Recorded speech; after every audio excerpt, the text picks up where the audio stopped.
Payel story ব্লগে তোমাদের সবাইকে স্বাগত। আশা করি তোমরা সবাই ভালো আছো। আজকে রোববার প্রায় বেলা 12:30 মতো বাজে। আজ হিরক বাজারে গেছিল, বেশ সুন্দর টাটকা মাছ পেয়েছে, আর সেই সঙ্গে সঙ্গে প্রায় 1 বিঘত সমান বড় বড় চিংড়ি। রীতির কি উত্তেজনা জানো! আসলে যে চিংড়িগুলো এনেছে তার পাগুলো না সব নীলছে মতো, আর রীতি তো কোনোদিন এরকম এত টাটকা মাছ দেখেনি। সে তো কী আনন্দ, তেমন এক্সাইটেড, আর কখন থেকে বলছে আমাকে ওই চিংড়ির নীল পা দাও। আর আজ রোববার ছুটির দিন হওয়ার ফলে ভাবলাম চিংড়ির কষাটা আজই করে নিই, সবাই একটু তৃপ্তি করে খেতেও পারবে। আর সেই সঙ্গে সঙ্গে গতকালের বেশ খানিকটা ছোলার ডাল রয়েছে, আর একটু বেগুন ভেজে নেব। এই মোটামুটি আজ আমাদের দুপুরের মেনু।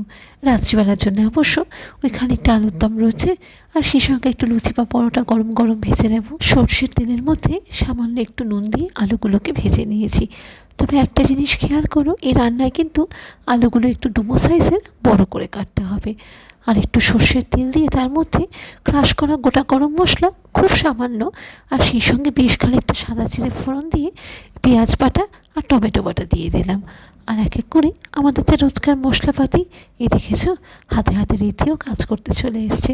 রায় তো সেই কোন সকালে স্কুলে গেছে, ওই তোমাদেরকে বলছিলাম না আগের ব্লগে, স্কুলে ইসরোর তরফ থেকে একটা সায়েন্স এক্সিবিশন হচ্ছে, সেই মতো রায়ও পার্টিসিপেট করেছে।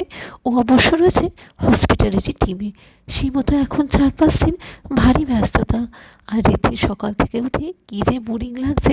আসলে দুজন থাকলে পরে কি একে অপরের পেছনে লাগে, একটু খুনসুটি করে রোববারের সকালটা ভালোই কাটে। মশলাটা কষে গেছে, প্রায় 2 কাপ মতো জল দিলাম।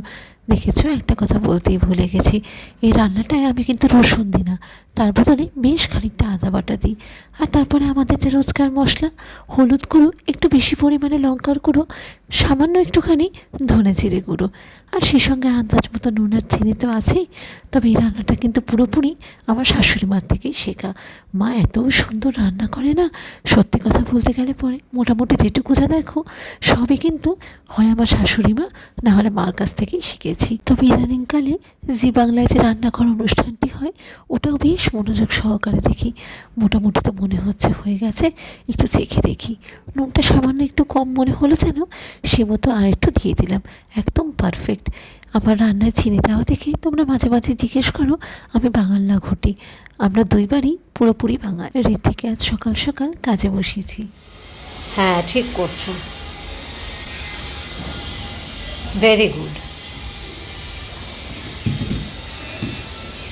থ্যাংক ইউ মাম্মা, তুমি আমাকে হেল্প করে দিচ্ছ। You are not welcome. এ রাম, হাত আঠাটা হয়ে যাচ্ছে। দাদিকে বললাম গ্লাস দিতে, হ্যাঁ হাতটা একটু আঠা আঠা হয়ে যাবে, ঠিক কথা। বলে এটাকে এখানে ওই হাতের মধ্যে সবাই তেল মেখে করে, সেটা তো এঁচোড়, আর এটা হচ্ছে মোচা। সেটা আলাদা জিনিস। Yes, absolutely. দিদি কখন আসবে? দিদি ভাই আসতে দেরি হবে বাবা, কেন? আজকে তো ইসরোর প্রোগ্রামের ইনগরেশন না। আরে টাইম বলো। বোধহয় বিকেল হয়ে যাবে, আরে জানি না। আজকে তো আমার ডিউটি নেই বলে আমার যেতে হলো না, দিদি ভাইকে তো দিয়েছে। উমা, তুই তো ভালোই করতে পারছিস মাম্মা। কালারে জল কেন থাকে? আসলে এটার কষ্টটা বোধ হয়, জানিস। যাকগে, পড়াশোনা তো হবে না, এইটা কি করে খেতে মানে পারবি। কি বলতে চাইছো তুমি? মানে মানে লোকের বাড়ি বাড়ি কাজ করবি। আমি এইসব কাজ করবো না। করতে হলে হাইফাই ক্লাস কাজ করবো। কি বলে? মোচা। কাজ এসব তুমি তুমি দিয়েছো বলে করতে না, করতে না। Thank you mamma. You are not welcome.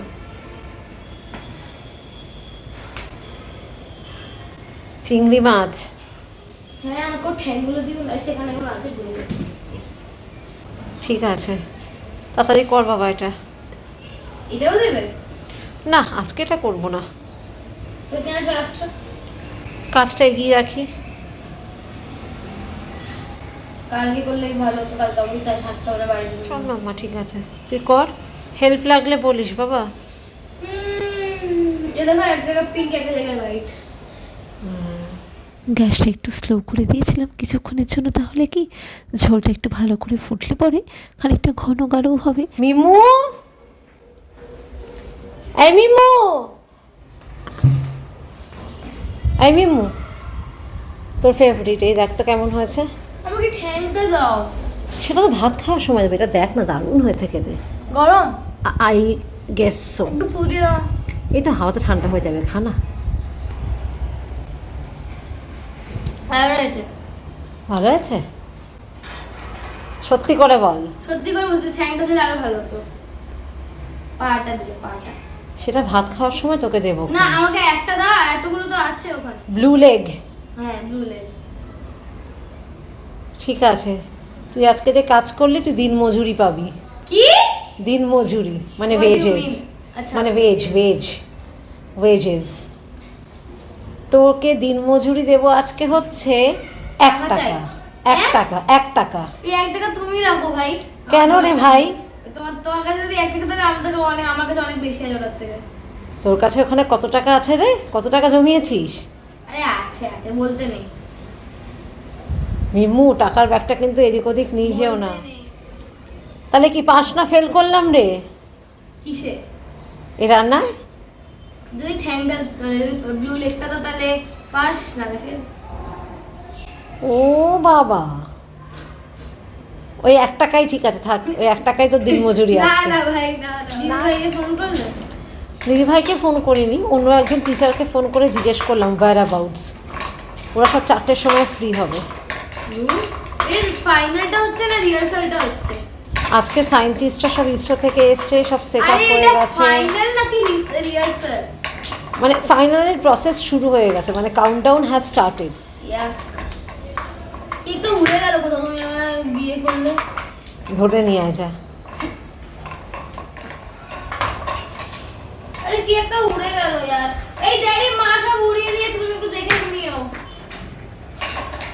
এই কয়েকটা কাঁচা লঙ্কা দিয়ে এবার নামিয়ে নেব। চালটাও ধুয়ে রেখেছি, ভাতটা বসিয়ে দেবো। আসলে ছুটির দিনে একটু দেরি করেই ভাতটা করি, গরম গরম থাকে তো ভালোই লাগে খেতে। খানিকটা ঘি দিয়ে দিলাম, তবে চিংড়ি মাছ এখনও বেশ কয়েকটা পড়ে রয়েছে।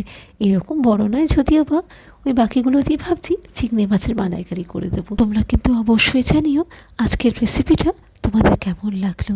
এই ফ্লাওয়ার ভাসটা আমার বিয়েতে পাওয়া, সেই কত বছর আগে। এই ব্র্যান্ডের বটলটা আমার ননদরা যখন দুবাই বেড়াতে গেছিল, অন্যান্য সামগ্রীর সঙ্গে এটাও নিয়ে এসেছিল টেবিল সাজানোর জন্যে। সেই থেকে ওই অবস্থাতেই রাখা রয়েছে। আজ বাড়ির টুকটাক কয়েকটা জিনিস বদলাবো। শীতের আমেজ তো এসেই পড়েছে, সেই সঙ্গে চারিদিকে যদি একটুখানি রংচঙে বা একটু যদি উষ্ণতার পরশ পাওয়া যায় ভালোই লাগে। সেই জন্যই এই ছোট্ট দুটো ক্যান্ডেল স্ট্যান্ড বার করেছি। আর এই ক্যান্ডেলগুলো যদিও বা এগুলো সেন্টেড নয়, তাও তো গুজরাটে সেরকম করে খুব একটা ঠান্ডা পড়েই না। আমার তো একটা হালকা পাতলা চাদর দিয়ে গোটা শীতকালটা কেটে যায়। তাও যখন বাড়ির বাইরে যাই ওটা একটুখানি গায়ে জড়িয়ে নিই। চলো এই ভাসটাকে এবার জায়গায় গুছিয়ে রাখি। এটা সবই ভালো, কিন্তু স্ট্যান্ডগুলো এত ডিফেক্টিভ। এই ঘরটা উল্টো দিকে হওয়ার ফলে আলোটা একটু কমে আসে, তবে বাতাস ভরপুর আর বেশ ঠান্ডা। যখন এই ঘরে এলামই আগে বোর্ডটা একটু ডেকোরেট করে নিই। প্রায় 1.5 মাস মতো বাকি, এখন থেকেই দেখো না মেরি ক্রিসমাস লিখে রেখে দিয়েছে। তবে একটা কথা মনে পড়ে গেল জানো তো, প্রত্যেক বছর তো আমরা প্রায় 7 দিন মতো ক্রিসমাসের ছুটি পেতাম। এইবার সেটা কমিয়ে 4 দিন করেছে। আর ওই 29, 30, 31 যেতে হবে, তবে 1 তারিখে আবার ছুটি। আগে যেমন টানা ছুটিটা পেতাম, এবার সেটা ক্যান্সেল হয়ে গেছে। সেদিন যে বাল্বগুলো রং করলাম রাইড়িতে, কিন্তু ভারী মজা পেয়েছে জানো তো। দাঁড়াও, এই জায়গাটা একটু ছিঁড়ে ওই ওপরের একটা কোণা থেকে টাঙিয়ে দেবো। একটা গিট মেরে দিয়েছি, ভালোই লাগছে দেখতে। তবে বোর্ডের এই মধ্যেখানে যে বাল্বটা এসে পড়েছে, ওইটাকে টেনে টেনে একটু অ্যাডজাস্ট করতে হবে। ওরা তো রীতিমতো বোর্ডটা ব্যবহার করে। এই বোর্ডটা লকডাউনের সময় কিনেছিলাম, তখন তো সবে এখানে এসেছি, স্কুল জয়েন করেছি আর লকডাউন হয়ে গেছে। স্কুল থেকে সবাইকে ইনস্ট্রাক্ট করা হয়েছিল হোয়াইট বোর্ড কম্পালসারিলি কিনতে হবে। এই টেবিলটা হীরকের জন্যই বরাদ্দ। মাঝে মাঝে হীরককে বাড়ি থেকে মিটিং বা সেমিনার অ্যাটেন্ড করতে হয়, তখন এই নিরিবিলি শান্ত ঘরটাতেই বসে। আর আজকের ভিডিওটাও এই অবধি। সবাই ভালো থেকো, সাবধানে থেকো, সুস্থ থেকো। আবার পরে দেখা হবে। টাটা।